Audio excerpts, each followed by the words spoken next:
views and opinions expressed in this program are those of the participants and do not necessarily reflect the views of BronxNet or the program underwriters. Hello everyone, welcome to OPENBxRx Remote, brought to you from my living workspace, Chari Executive Suite. I'm Rhina Valentin, your host of Café con Leche every Friday, and here's what's coming up in today's show.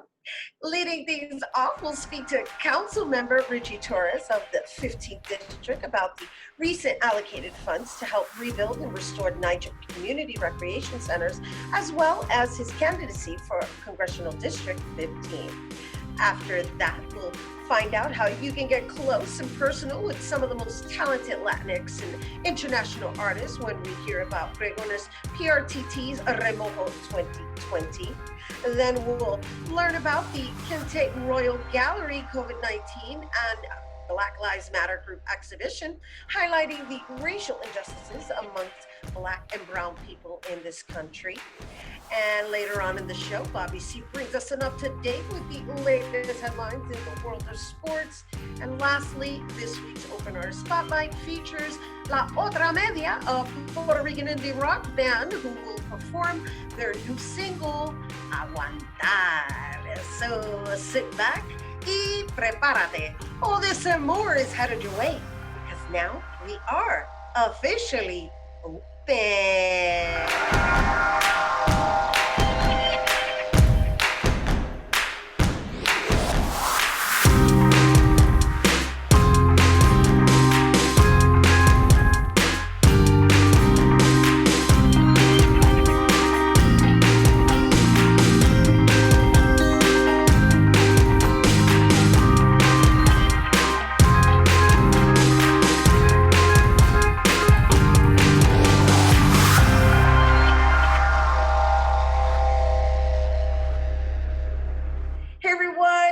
Welcome back to Open. I'm Rhina Valentin, your host of Café con Leche for the next hour, encouraging you to get social with us online, that is, especially during these social distancing times. Tweet us and follow us on Instagram at BronxNet TV and like us on Facebook at OpenBroxNet Television. And of course, while you're there, you can always find me on Twitter, FB, Instagram, Insta Stories, and LinkedIn at Rhina Valentin.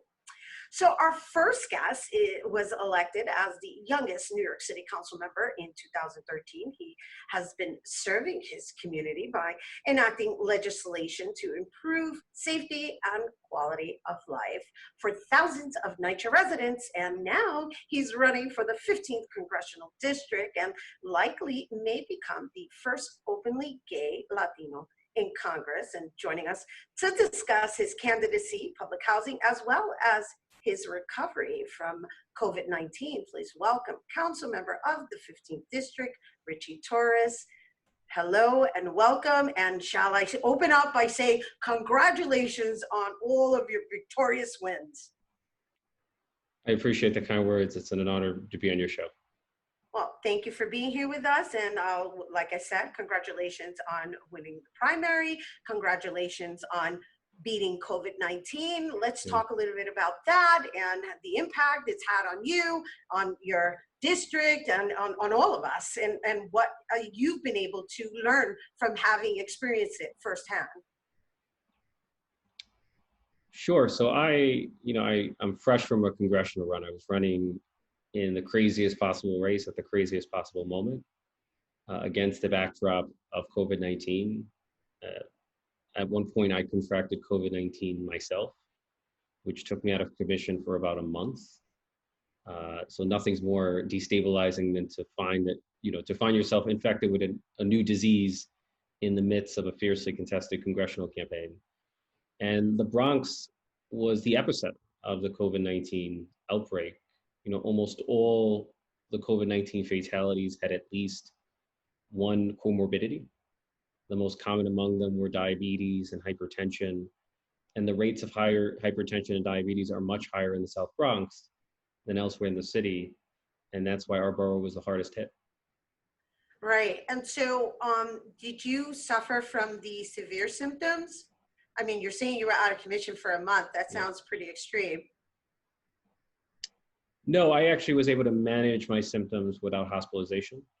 You know, I have a history of asthma, so I was concerned about my breathing, but I had no trouble breathing. It was mostly chills, fever, you know, symptoms that would resemble the flu. Got it. And so I wanted to bring that up because NYCHA is it's one of my passion conversations, just because aside from yourself running legislation in that area or creating legislation for that, it just baffles me that the $88.1 billion budget that was just released on, you know, of course, relocating and the funds actually being allocated to NYCHA. I don't know why I'm stumbling on my words. I'm caught up in the fact that there was money allocated to NYCHA, but it was allocated to the recreation centers versus the development and the, you know, the facelift that and the assistance that NYCHA residents need within their living conditions. And I understand that you come from that background, so I'm just wondering why that's how the funds were allocated. Well, a few points. You know, historically, the city council has made sweeping investments in public housing. Right? So over the last 7 years, we've invested billions to replace the worst roofs, the worst bricks, the worst boilers. So we prioritize essential infrastructure for city funding. It is true that in the latest budget, we redistributed $600 million from the NYPD's capital budget to NYCHA community centers. And the reason for doing so was to send a message that the police is not the answer to every problem, that we have to invest in our young people. We have to create more employment opportunities, more programming for our young people. And we need community centers that provide those opportunities, that provide those programs. So, you know, the investment, the $600 million investment in community centers is meant to establish a new strategy for reducing violence in communities of color without over-criminalizing our young people. But keep in mind that public housing has $40 billion worth of capital needs, right? In order to replace every brick and every roof, every elevator and every boiler that needs replacement, you would have to invest $40 billion, which is a level of funding that only the federal government can provide. There's a limit to what can be done at the state and local level. We need federal reinvestment in public housing.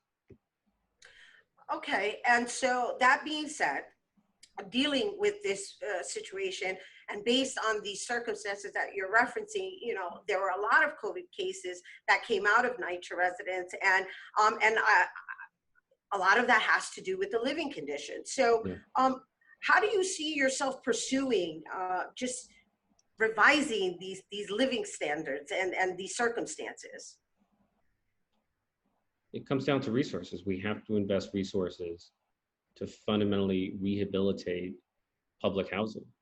You know, for me, public housing can be reimagined as the greenest city in America. You know, I think of NYCHA as a city unto itself. It houses a population the size of Boston, nearly 700,000 New Yorkers.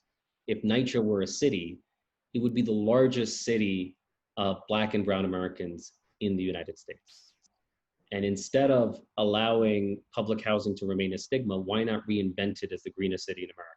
In addition to replacing the roofs and the bricks and the boilers and the elevators, we can have rooftop gardens. We can have reskinning. We can have community-based health centers. You know, public housing can be a platform on which to revitalize communities.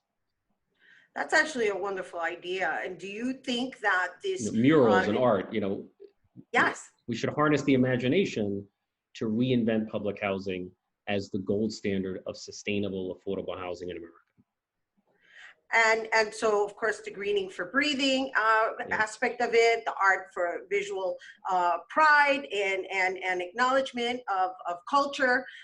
And then there's the cleanliness, which is another factor. And then, of course, even though you said there was monies invested into the boiler, I mean, I happen to have a few family members who have had to deal with coming in with their own portable stoves because there's no gas.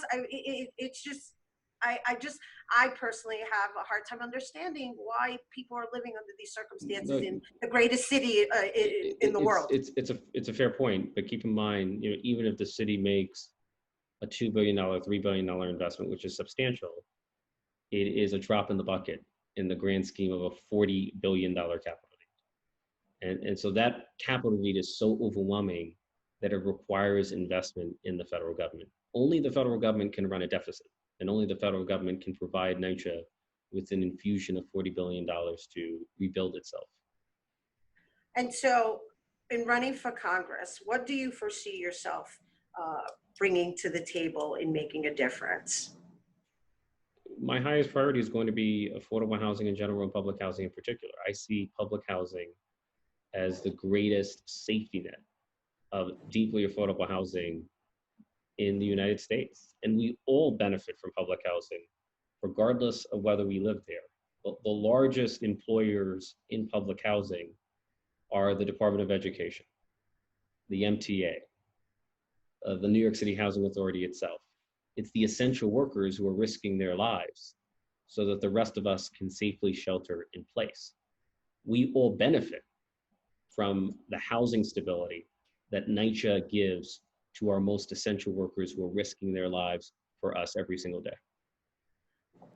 Thank you. Thank you for sharing that. And thank you for sharing the importance of our essential workers being who are mostly women of color. Thank you for mentioning that as well. Many of them single mothers like mine. And that's going to be my ultimate standard as an elected official. I want to wake up every morning and ask myself, am I doing right by the essential workers, by the powerful mothers of the South Bronx, many of whom live in public housing? And if the answer to that question is no, then I'm failing as a public servant. Wonderful. That's lovely that you can live with the insight of having your mom be in your head and making your mom proud in your choices. It's the mothers who keep us grounded. That's awesome. Thank you. Thank you for being here with us today. It's an honor to be here. Thank you. Take All right, care. you guys. Oh, you too. Don't go anywhere though. Okay. All right. So once again, you guys, for more on New York City Council Member Ritchie Torres and his candidacy for the 15th Congressional District, you can go to torres.nyc, and you can also follow him on Twitter at Ritchie Torres. Okay, so we have to take a quick break, but when we return, we'll hear about Pregones, a new online content showcasing Latinx and International Artists. Don't go anywhere.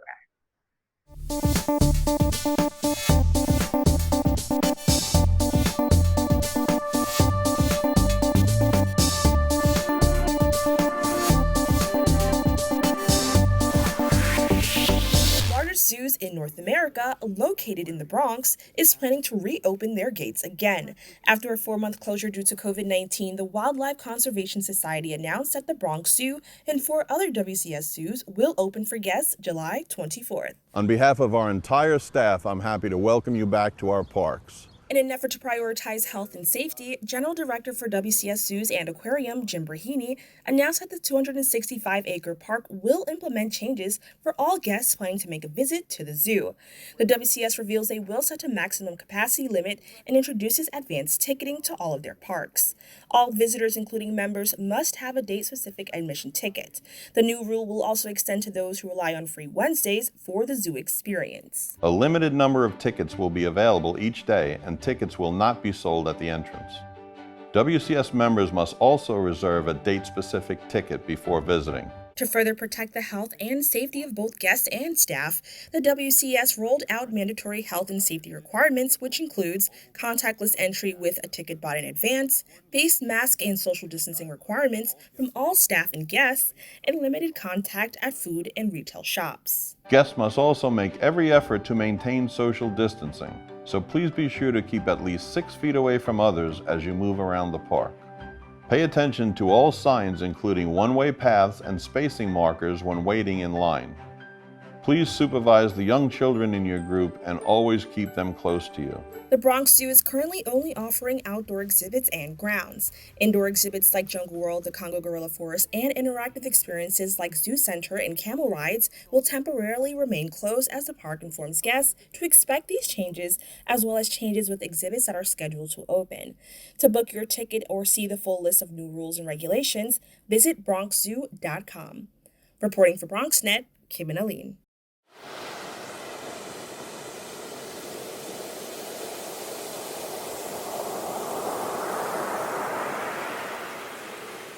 everyone. Welcome back to Open. So for the month of July, Pregones Prtt has been presenting its digital series, Remojo 2020 Works in Progress, showcasing Latinx artists, which include everything from excerpts of new plays, improvisational music, poetry, and films. This year, Remojo allows artists to use their experience during COVID-19 to connect with their audience on an intimate level. And joining us to tell us more, please welcome Pregones Prtt Artistic Director, Rosalba Rolo. Hello. Hola, Rina. How are you? Thank you. Thank you for having me. Well, thank you for being here with us. I mean, for finding the time. Well, normally we wouldn't be able to snatch you. Absolutely. However, I will say, do you find yourself busier having to live and work in the same environment? Well, that is the opening conversation for every professional exchange I have and personal. We are all working 10 times more. You know, we thought we would have a little bit of a time to sort of step back, but that hasn't been the case. We're working a good 10, 12, 14 hours a day.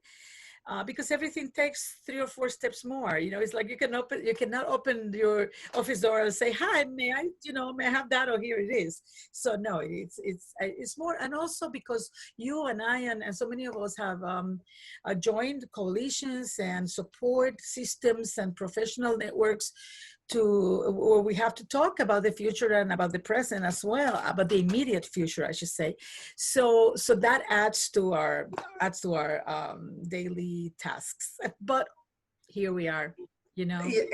Here we are, and all we can say is, all we can do is remain in the space of gratitude in just being blessed with our health, and this opportunity to just pause for a moment and just assess life and humanity, for that matter, right? Absolutely, and also to give the support to those around us who have suffered loss, you know, and all that. So it's very intense. I hope we as humans will learn from this experience, you know, for decades to come. And so it's been a little challenging for the artists. And one thing I do want to acknowledge Pregones for is supporting the artists and supporting, and not only that, sustaining yourselves in the process, right? So let's talk about how you, Remojo, and the stories that you've chosen to share, and just what that's been like, taking these stories that would normally be presented on stage and converting them into a remote execution.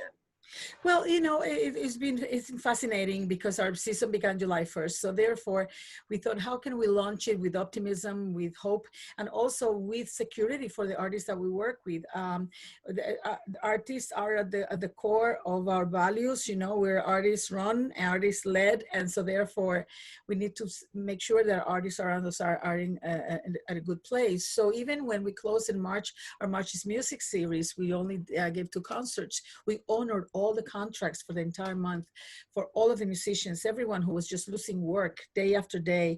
And we continue to do so through fellowships and funds we've been able to garner at the same time with our masks on, so that our own organization is healthy and strong. So all that combination led us to Remojo. Remojo, the word is, for those who don't know, the Spanish word for when you're soaking the beans and getting them ready for cooking. And it's like, you know, works in the oven, so to speak.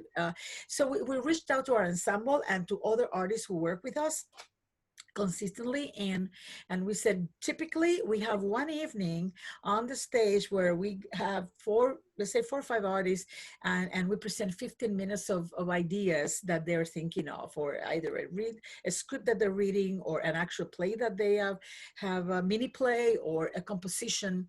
And we said, you know, rather than doing it in one evening, because everyone was jumping on to try to work on the online, and right, how about if we do these half-hour snapshots of the work that we're all doing?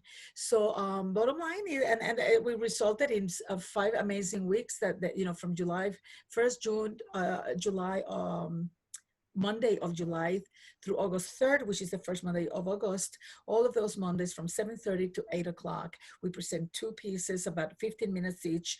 And then if you log in through the website or through Zoom, you actually can stay after the transmission is over and have a chat with the artists involved. You know, BronxNet has been amazing partnering with us and broadcasting the pieces.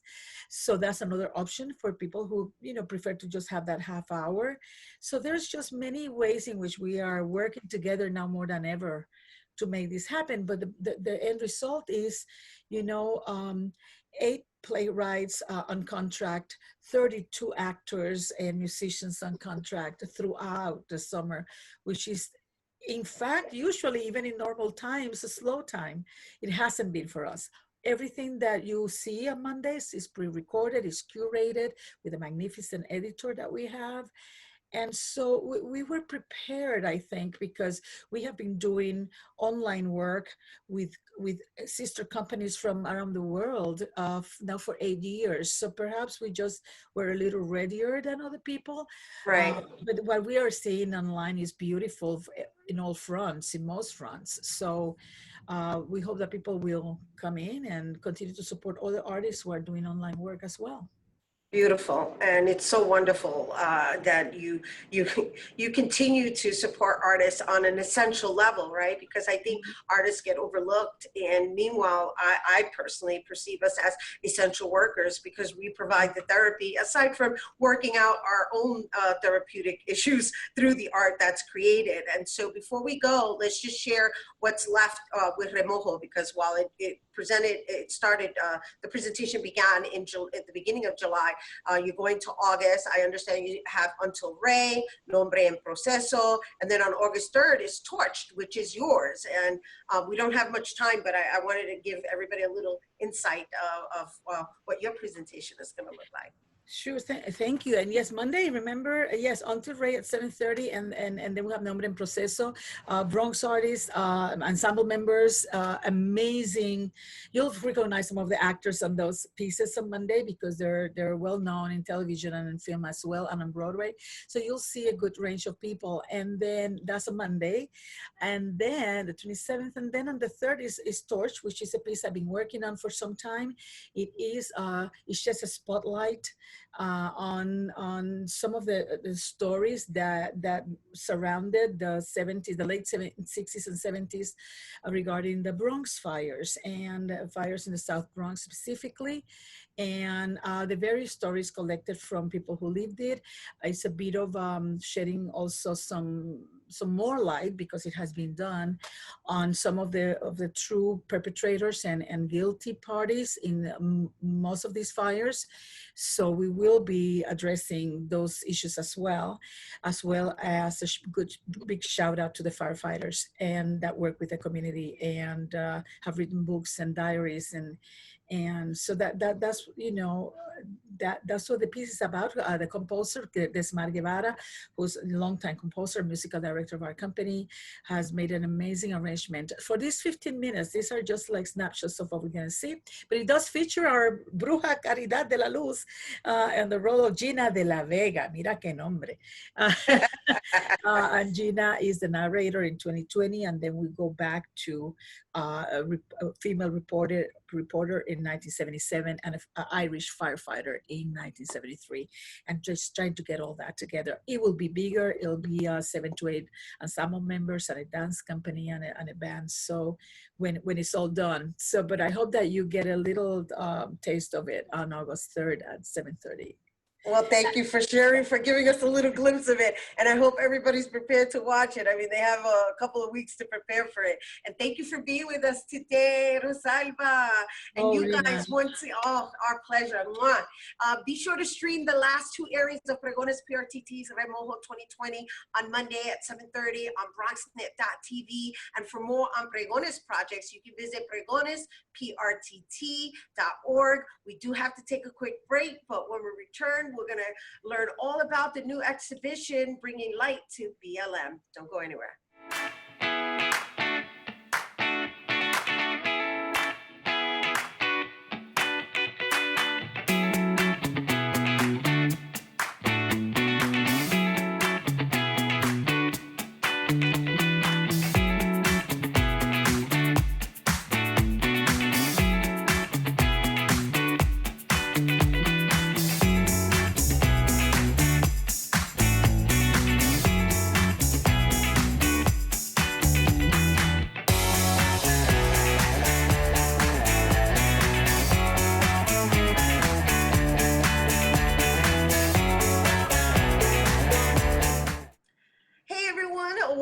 set to open, the Kente Royal Gallery is one of the very few Black-owned art galleries in New York City. And after being closed a few months, now reopening with its new exhibition entitled COVID-19 and BLM Group Exhibition. They're going to showcase COVID-19 heroes as well as the racial injustices that have been occurring in the city, and of course the killings of Black people by the police. And joining us to tell us more, we welcome Kente Royal Gallery owner and curator Doji Bidema and environmental artist Daniel Lanzilota. Hello, gentlemen. Hello, Hello, Rhina. Did I pronounce your name right? You got it. That was I perfect. got it. It's almost like you were born in West Africa, where I'm from. Well, you know, probably my ancestry. That's true. Yeah. Well, welcome, gentlemen. I'm sure you are super excited to finally be in a physical space of art. I am. Well, you're outside, but just to share a little bit about the actual gallery and the closure and everything you've had to just endure throughout this period in which everything needed to be converted into a remote style execution. Why don't you share a little bit with us, Doji? Yeah, well, Kente Royal Gallery was actually created after my wife and I took a trip to West Africa, specifically to Ghana in 2018. While we were there, you know, we were very, impacted by the art scene there.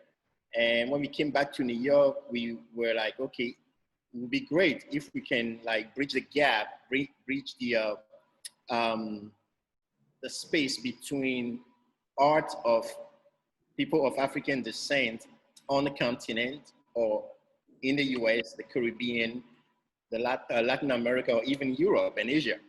So that's how the idea started. And when we were doing research to find out how you go about opening up a gallery in New York City, we came upon a very interesting research that says that off of the over 1,500 galleries in New York City, there is less than 1% that are Black owned. So there is a very interesting inequality or a gap, you know, in terms of ownership of the gallery and the space that artists of African descent can really move in and be free to express themselves. So that inequality was like shocking to us, and my wife and I, we were like, okay, we're gonna put our resources together. She was my wife Phyllis, born in Detroit, Michigan.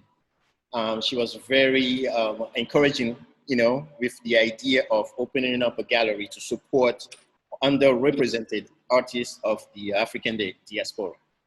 Beautiful. And so how long have you been residing in Harlem? So I've been in New York City now for 26 years. And all those 26 years, I've been roaming around Harlem. I am a member of the Abyssinian Baptist Church, the historical Abyssinian Baptist Church. Right. And it is with the support of the Abyssinian Baptist Church, actually, that we were able to acquire the space and be able to open up the gallery. So I've been here for a long time. Okay. But I don't live in Harlem. No, I wasn't referring to you. I was referring to the Kente Gallery. My apologies for not being clear. The gallery. Because the idea is that everybody has been on lockdown, and now you've reopened, and now you're going to be displaying a physical art exhibition. And I believe we have one of your artists here.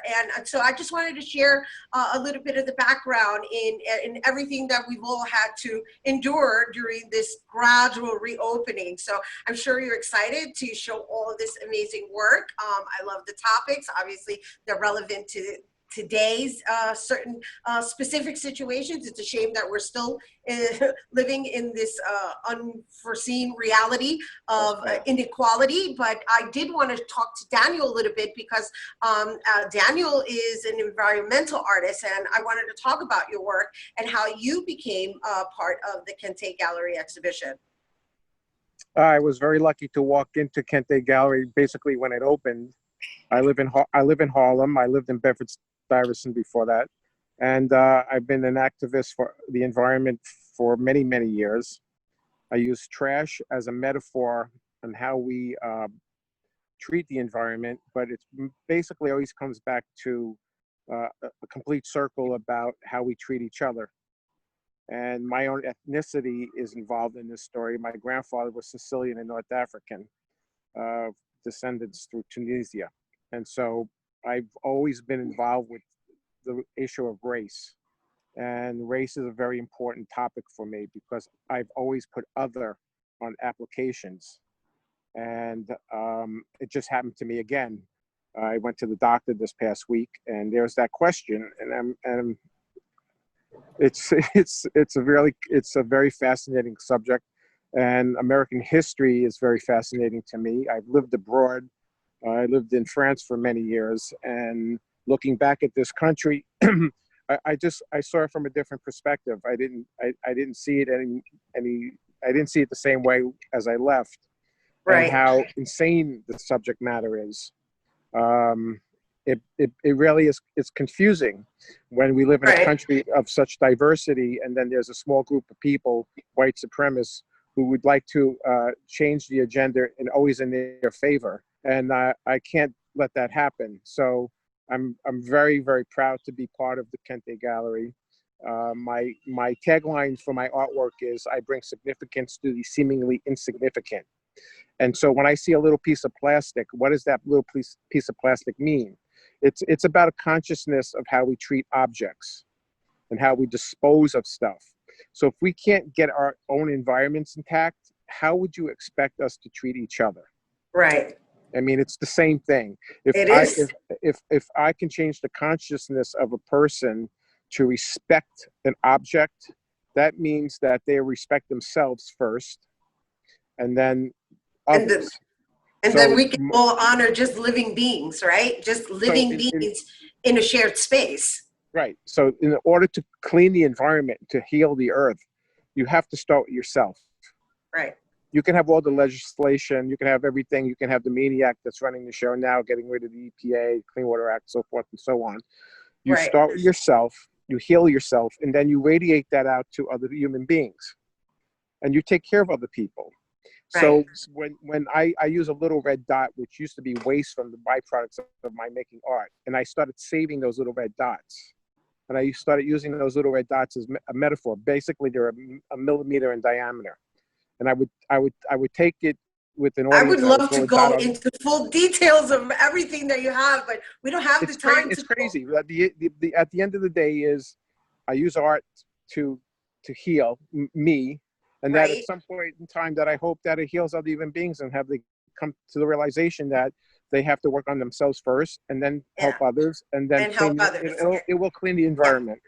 I know, and that's how it goes, pay it forward and pass it forward. And Doji, we're running out of time, but I do want us to just share any last details that we have on the actual exhibition and what it is that's going to be showcased until the month of August.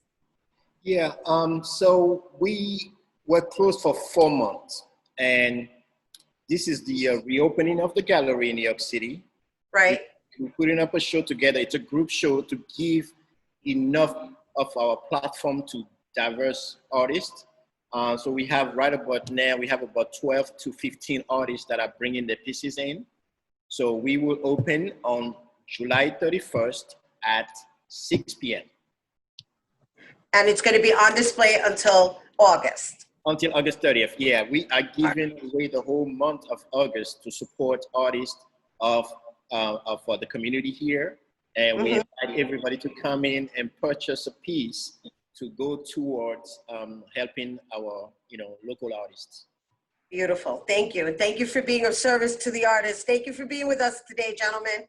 Thank you. You guys, once again, the Kente Royal Gallery opening reception for the COVID-19 and BLM Matter, rather Black Lives Matter group exhibition reception is taking place July 31st from 6 p.m. to 8 p.m. And the exhibition will be on display until August 30th. And once again, all the artwork is for sale. And for more information, you can visit KenteRoyalGallery.com.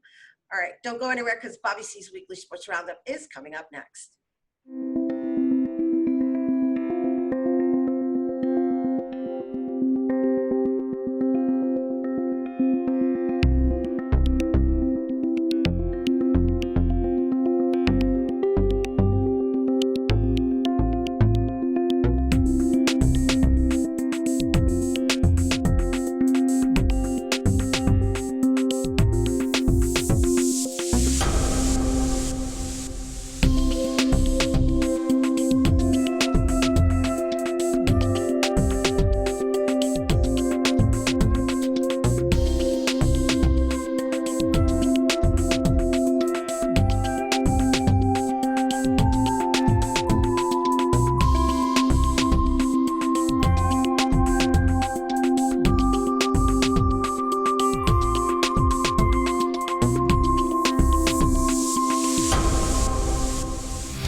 The 2020 baseball season has already seen its share of highs and lows. The Bronx Bombers started with a bang of an offseason. It almost seems like light years away.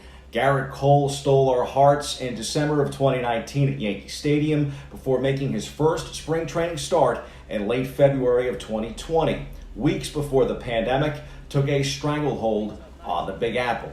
Here's a nod to better times. I'm just tremendously excited, and it's the best organization, in my opinion, in the league. I came 8 outs away from getting a ring. I felt like I could see the light underneath the door, and then it was slammed shut in our face, or it was probably never really opened, actually. I'm as hungry as ever to finish that journey, finish that challenge, and in my opinion, there would be no better place to do it than New York. You know, it's an exciting time for us. We try to with every transaction, whether it's big or small, we always have high hopes and expectations and excitement surrounding the decisions behind them, and looking forward to them leading to real positive things on the field in days and years to come. So this is another chapter of that, obviously a much bigger chapter. COVID-19 sunk sports globally and here in the U.S., but as we restart from the pandemic, the time off allowed the Yankees to return to full strength. The Pinstripers healed other injuries during the downtime of March, April, May, and June.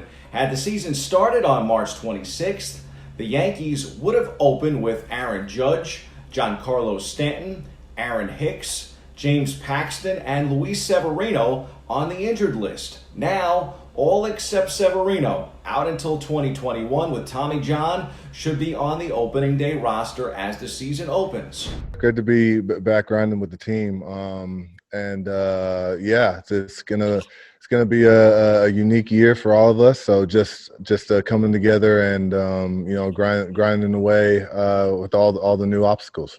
A welcome relief for a club that placed a record 30 different players on the IL in 2019. 2020 will be a sprint to the World Series champion. We have a new format and a 60-game season upon us. This year's adjusted schedule has the Bronx Bombers playing 40 intra-division games against the Boston Red Sox, Toronto Blue Jays, Tampa Rays, and Baltimore Orioles. Last year, the Yankees posted a 54-22 mark against their American League East opponents. This is the best record ever by an AL East team within the division. We had 2 players, and we've received permission from them that tested positive before coming to New York, so before intake testing, in DJ LeMahieu and Luis Sessa are both self-isolating right now at their homes outside the state of New York right now. Both in DJ's case, he's been asymptomatic the whole time. In Luis's case, he's very mild symptoms. So we're hopeful that it'll be a short time, but they are not here at this point.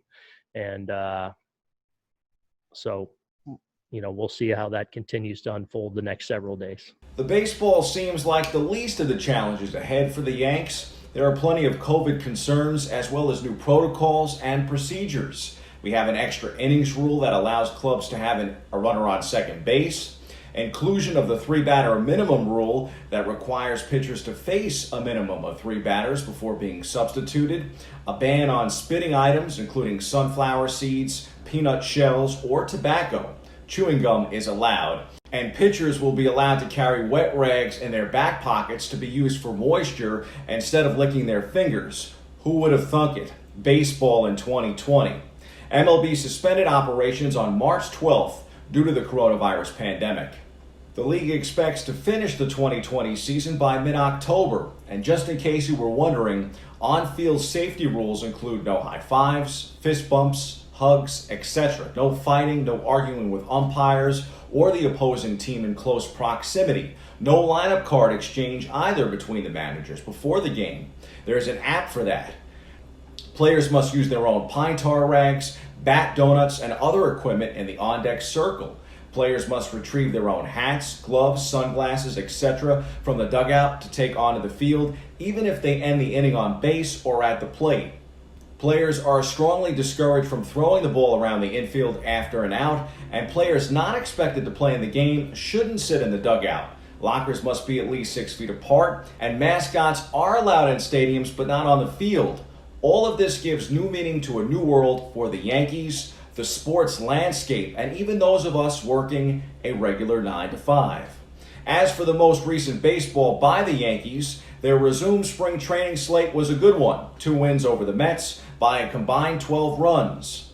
The pitching and especially the offense looked sharp. Ton of home runs by the Bombers, and the bullpen allowed only 1 run over 9 innings against the Mets. Can you say the best in baseball? I think we have a great staff overall, and I know this year is going to be shaped a little different because of the shortened season. I feel like we're going to be able to utilize everybody. And we are deeper than most teams. So I do think that's an advantage, in any length of a season, but especially in a year like this where maybe the starters aren't ready right out of the gate to go 7-8 innings. We can kind of go to our strength right away and run with it. We saw dingers from Clint Frazier, multiple homers from Aaron Judge, and some bombs courtesy of Luke Voigt, Gary Sanchez, and Stanton. Mike Ford also blasted a late game-tying homer in the spring training games this past week. I'm so excited. I feel like Thursday can't come soon enough. But yeah, this lineup is it's deadly. Top to bottom. And this is one of the first times I think that I've actually been able to play in this whole lineup without all the injuries over the last couple of years, and I can't wait. And hopefully that trend continues in a good way with the health. And I'm so excited for these guys because there's a lot of star power, and anybody at any time can do some damage, and it's going to be really fun to watch. But of all the homers, Frazier's blast with his mask on stole the show. He's embraced that, and he's been really playing well here these last few days. Feel like his when he first got here, he was a little out of whack, and then I feel like the last week the quality of his at bats have really ticked up. A lot of deep counts. Same again tonight, and obviously really clipped one. And all the while, it's been important to him to have the mask, or he has the gaiter on during the game, and obviously it's not affecting him. Looks like Clint is all grown up. Love the quote on COVID-19. Open quote, "It has affected us, and we want to win the World Series. The way to do that is to be healthy." Close quote. Sounds like a great place to cut this Bronx Bomber preview short and head to the C-list for my 2 cents.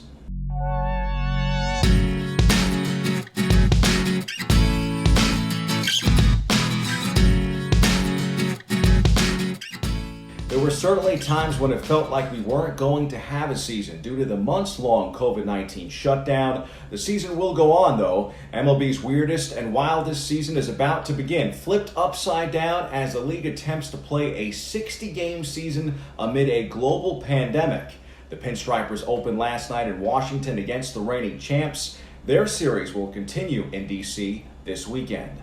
It's impossible to know what the world will look like 3 months from now. But if baseball is able to complete the regular season, It will give us the World Series in October. And if we are lucky enough to see a fall classic in 2020, I'm taking the Yankees. I mean, I often take the Yankees, but this time I think it's going to happen. They have no glaring holes: power, pitching, depth, and for now, health. We're all excited here. You know, it's been a long road, long journey to get here to opening day, but I know our team's ready. You know, it's been a crazy year, affected a lot of people, a lot of families, and you know, I'm just excited to get back on the field and start playing the game that I love. You know, and hopefully bring some positivity in this world with a lot of negativity going on. Perhaps even by the grace of God, I know New York City, once the epicenter of the pandemic, deserves a champion. The Yankees rarely let us down when we need them the most. Cheers to a baseball season, no matter the outcome. That's your sports. I'm Bobby C.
Welcome back. Our last guest is a Puerto Rican indie rock band that fuses different musical sounds such as 60s British rock, Latin, tropical music, and chiptune. They've had the opportunity to share the stage with other Puerto Rican bands such as La Futura Prole, Utopia, Indigo, Epilogio, y Los Rivera Destino, that's just to name a few. And although the group is based in Puerto Rico and the Bronx, the band has been able to continue making great music. And joining us to tell us more about their eclectic sound, we welcome La Otra Media. Hola. How are you, Rhina? Saludos. So, La Otra Media, that translates into English, the other sock. Yes, the other sock. The other sock was founded in 2013, and it literally means the other sock. It was a joke among us, you know, the sock that you lose when you're doing laundry, and it's just a fun, quirky thing. It could also mean your other half. True. True. That's what I was saying. It has different connotations, but I like that concept of that lost sock, right? Why does that always happen? Anyway, it's something definitely to remember, right? And so let's talk about this 2013 group kind of losing itself and then coming back together during these really trivial times. So we decided to pursue a lot of our professional careers. So I went to do a master's degree at Boston. Camilo, who also lives in the Bronx with me, went to Ireland to pursue a music master's degree in film scoring. William did and Emmanuel and Jose also pursued their professional careers. So we all went our separate ways in a sense, but now we are reconvening. We're taking the time, you know, the opportunity that the quarantine has given us, which is we have more face-to-face via Zoom. and other media to communicate and share our musical ideas. That's lovely. And so let's talk to some of the other musical guests because, I mean, Ramon, we know you're in the Bronx. You also work with us at BronxNet. And then the other gentlemen are in Puerto Rico, right? And you said Camilo is from the Bronx, but he happens to be in Puerto Rico and is in the mountains where he can't get Wi-Fi right now, right? Yeah. And so Camilo's actually originally, his family's from Nicaragua. But he was raised in Puerto Rico and now he lives in the Bronx. So he's a little bit of everything. Interesting. And so let's talk about everybody else who's in Puerto Rico and how you got there. I mean, are you all originally from the Bronx or New York, I should say, and ended up in Puerto Rico, or originally from Puerto Rico? We'll start with Joseito. I call him Joe. Yeah, how you doing? Está bien, Joseito. Yeah, I'm originally from Puerto Rico, born and bred. I've stayed here even during the hurricane. I stood here, and I haven't really left. Maybe Florida, I left once for there, but it's mostly Puerto Rico for me. That's it. He's like, that's it, Puerto Rico. That's it for me. William, you have to unmute yourself. Yeah, so half of my family is from Spain. My dad's from Spain. We're from Galicia. He came over here in Puerto Rico, but I was born and raised here. After the hurricane, Maria, I went with my dad to live for a couple, 8 months and have some work over in Florida. And then we just came back to Puerto Rico and not gone out since. Emmanuel? I also was born and raised here from both Puerto Rican parents. I traveled to Florida back in 2018 to work the midterm elections. And as soon as I was over with that, I came back and have been working here since. Well, you know, I applaud you for your endurance because Puerto Rico has taken a lot of beatings. I mean, serious beatings. And it's, you know, I will say remaining in the space of gratitude, despite the fact that we are going through this pandemic, at least you guys have electricity and you're able to come together in this manner and create music, which is what you guys have been doing. So congratulations on that. I understand you have a single that's being released soon. Yes, we'll be releasing a single the 24th. This track is called Aguantar. William can say a little bit about it. He actually wrote the song, and we performed together. Yeah, so when writing this song specifically, I was going through a tough time with in my relationship. For my girlfriend, she was living in the States and I was in Puerto Rico, and the song is about, you know, a long distance relationship and how much you have to kind of like wait for it and just hold out until you know you get to meet that person again. And it's kind of funny how it was about that, but how it resonates with so many things now, that are currently happening nowadays. When we say aguantar, we mean, you know, like just holding on. I translated English is to just hold on, just so that our viewers understand the actual meaning of the word. And so yes, I'm with you. In the minute I heard it, I was like, yeah, it kind of relates to where we are now, right? Because we're holding on. Yeah. A lot of our songs on this project, we're working together to launch an album because we have a ton of music that we wrote. They all relate to those topics: long distance relationships, living away from home, these, you know, the hardships that we have to go through with something like the current pandemic that we're going through. It's about that. It's about enduring and about resistance and about struggle, in a sense. Well, I want to thank you, gentlemen, for bringing it here to us on Open. And I know we're going to be getting a taste of your music a little later, which I'm going to introduce. I just want to say that keep on resisting with the sunshine that rain through the cameras, because I could feel it. Thank you, guys. I could feel Puerto Rico in you. I love it. Gracias. Gracias. Thank you. All right, thanks for being here. All right, really quickly, you guys, we're going to take a quick break, but when we return, La Otra Media is going to perform for us, so you don't want to go anywhere. We built a media network for you. BronxNet TV. Come learn in your new state-of-the-art studios at Lehman College. At Mercy College. And coming soon to the South Bronx in the Hub. Inspire with your stories, culture, history. Your Bronx on BronxNet. Engage with us. Connect with us at your channels and at BronxNet.tv. Learn, engage, inspire. BronxNet TV. From the Bronx to the world. BronxNet. Hey everyone, welcome back. It's now time for this week's Open Artist Spotlight.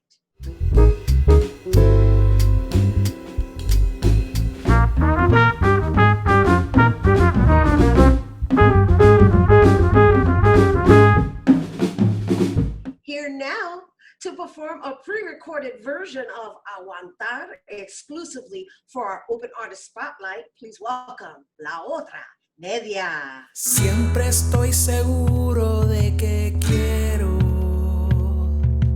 cuando no lo puedo alcanzar.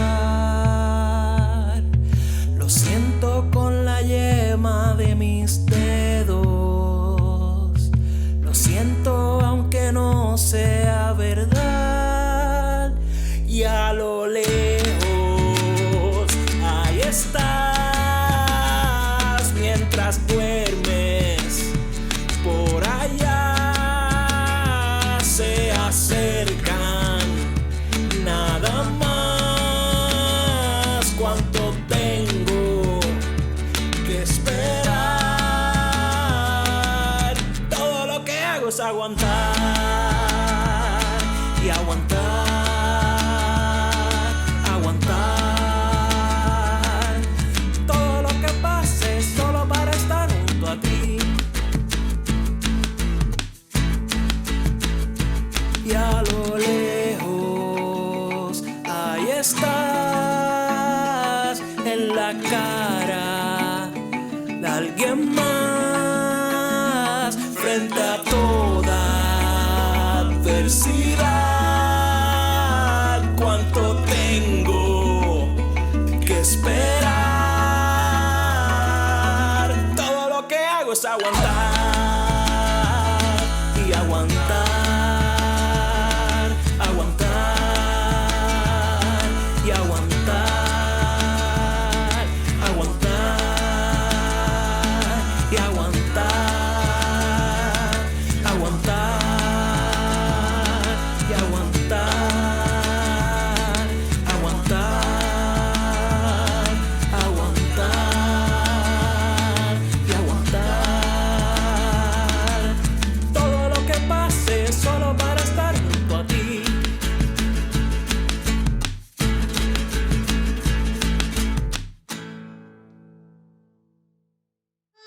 Hey, that makes me want to be in Puerto Rico. Woo! You guys, Aguantar is now available on Spotify. You can also check out La Otra Media's music on Instagram at La Otra Media. That is our show today, mi gente. Thanks to all our guests for coming through, to you, our viewers, for tuning in. If you missed any part of the show, you can check out the recablecast tonight and 24 hours a day at BronxNet.tv. I'm Rhina Valentin, and for all of us here at Open, may the universe provide paz, prosperity, y amor.